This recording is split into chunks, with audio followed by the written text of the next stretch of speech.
Hello and welcome to At the Heart of Health with Dr. James Marcum. In today's well-marketed world, it's hard to know who or even what to believe when it comes to health care. In each program, Dr. Marcum, a board-certified behavioral cardiologist, takes a balanced approach using common sense modern medicine and the ultimate source of truth, the Bible, recognizing that at the heart of health is love.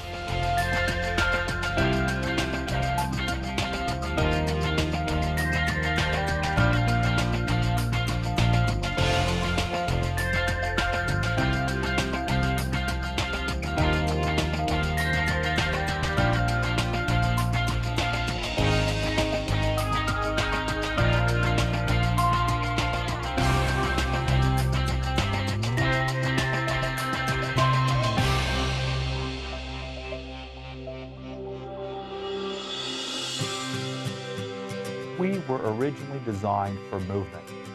200 years ago, just think about it. People used to grow their food.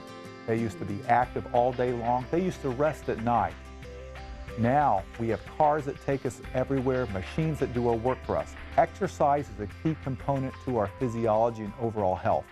I'm so happy today that we have Dr. Phil Garver with us, and we're glad you're here joining us for At the Heart of Health. Now tell me, Phil, what got you interested in health education? Well, as a physical educator, I was involved with the teaching of skills and sports things. So I found out real early on that that was interesting and rewarding, but the real rewards came from actually talking to young people, helping them understand the value of their whole well-being. So health education really became my passion and my focus over time, because I realized the long-term and the short-term benefits of that could be so much greater than just teaching a sports skill. So health education was a thing that really drew me and my enthusiasm for education into that area, that arena. Now, how long have you been doing this? Since 1970. Okay, so you have some experience. Yes, sir. Yes, sir. Yep. Now, Yep. I understand that they've just started a new Halsey Wellness Center. Can you tell me about how that all came into being and what's the goals with that wellness? You know, there's a difference between wellness and physical education. Absolutely.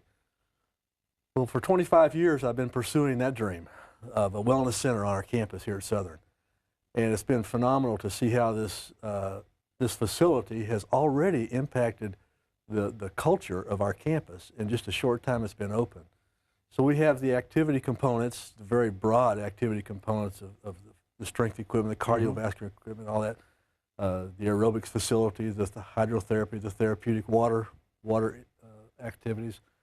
So we've got all these different components there, the walking track, massage therapy. Wow. So we've got a tremendous variety of activities, but it's about opportunities, giving people opportunities to connect personally with a lifestyle that can change their life. You know, if you think about a college student, you know, that's a very stressful time, studying all the time. And if you pick up some good habits now, you can keep your chemistry healthy. Absolutely. Well, what we've done is we've collected questions through HeartWise Ministries from literally all over the world. And what we're going to do is answer some of those questions, and I've grouped it specifically regarding exercise. Good. And if people would like to call in with their questions or write in, they can reach us at our website at heartwiseministries.org or at Heartwise Ministries, P.O. Box 8, Ottawa, Tennessee, 37363. Let's go on our first question here. And this is from a mother. And she says her greatest challenge is getting her kids to move outside. She's got 2 children that are heavy. She says, what is the greatest challenge and how might I reach my children in teaching them how to become well? Well, my philosophy about kids and getting them involved is I believe children learn 3 ways: example, example, example. And so I would say to every parent, every school teacher, every pastor, everyone who gets involved with kids, to prepare things that allow them to show the children, to be an example to the kids, to demonstrate the kind of activity that they want their kids to participate in.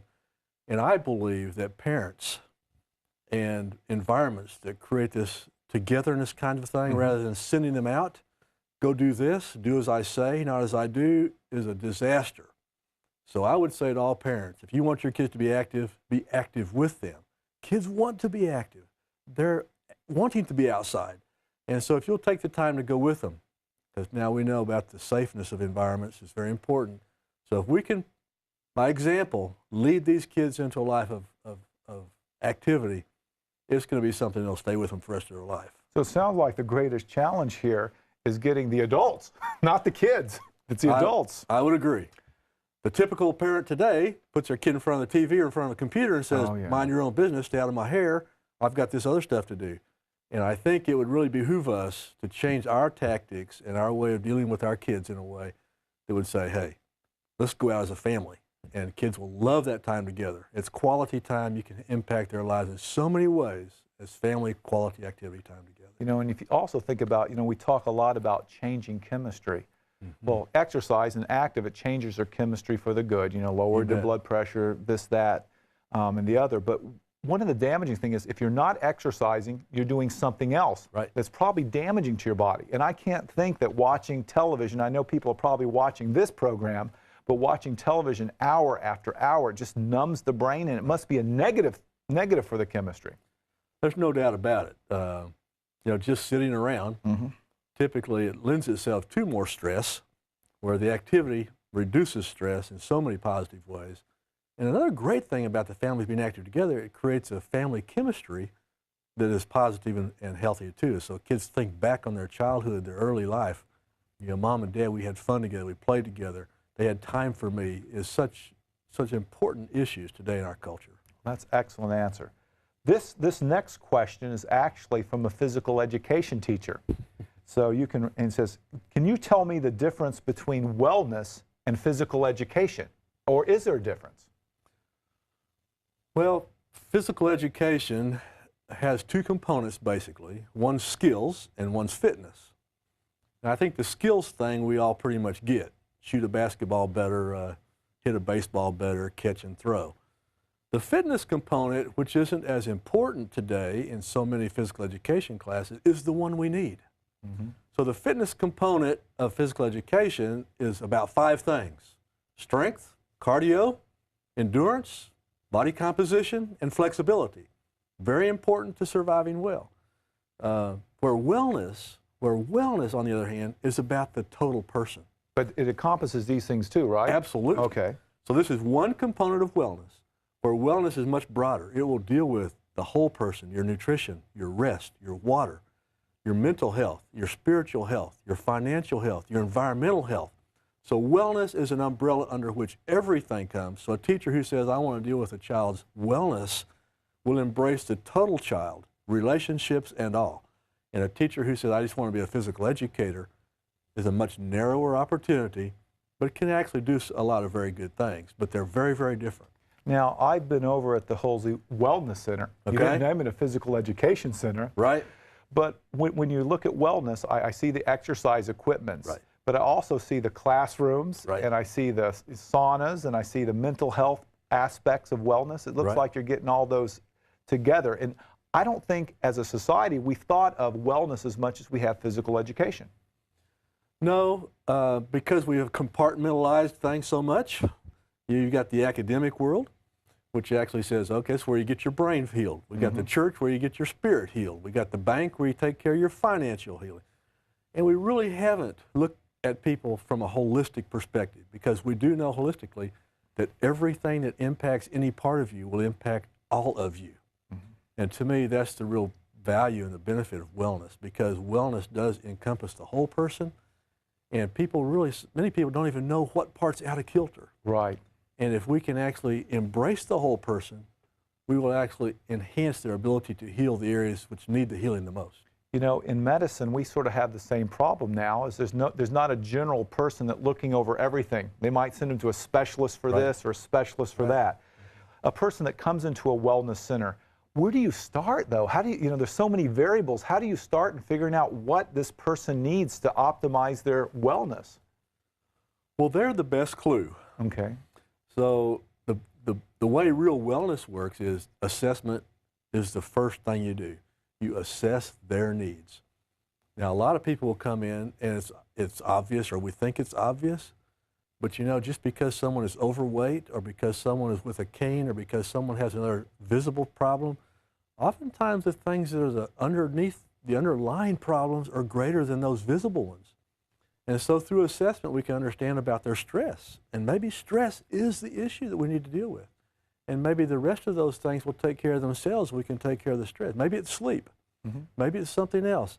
So assessment really should drive wellness. And once we find out about the person, then we ask that person what they want to do. So we make a prescription based on their personal journey and their needs. It becomes very personal, which to me is another very powerful part of wellness. So this is very relationship. It's all about relationship. About someone feeling honest enough to telling, listen, I'm in a wreck, I'm overweight, I don't feel like exercising, and then you are going to figure out, well, what are the components? You know, it might be that they're just in a bad relationship or they hate their job, and that sort of triggers everything else. Because they don't hate their job, they go home every night and have chips. Right. And they have chips, they don't feel like anything, they sort of find another way to cope with all this. Right, you bet. That's excellent. Well, we have time for one more question before the break, and this is going to be very interesting. Where should a couch potato start in a wellness program? A couch potato. Isn't that an interesting picture there? Well, my comment to a couch potato would be to take one step at a time, in one area of a time.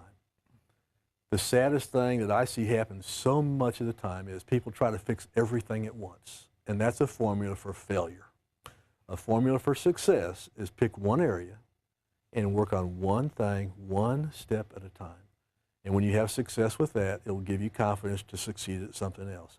So take that one step. Take that one extra glass of water.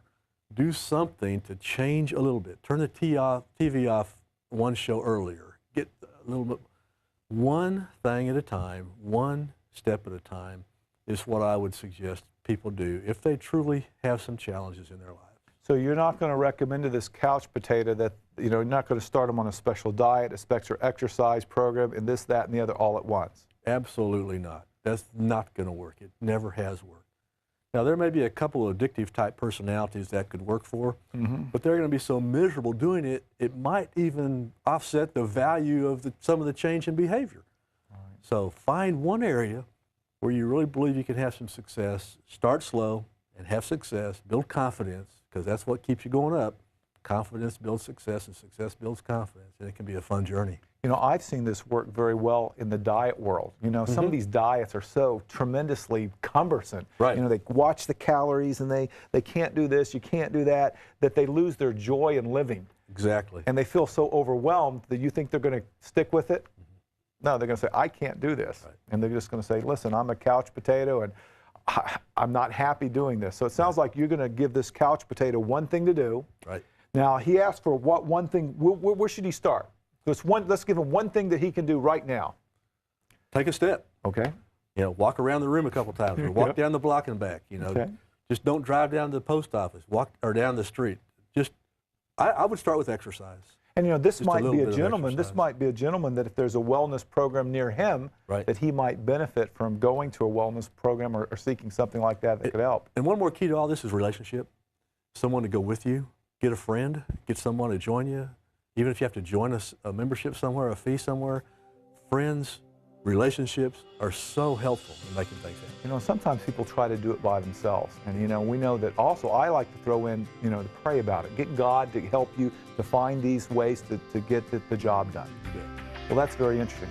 I hope you're enjoying our program today. We're talking about wellness.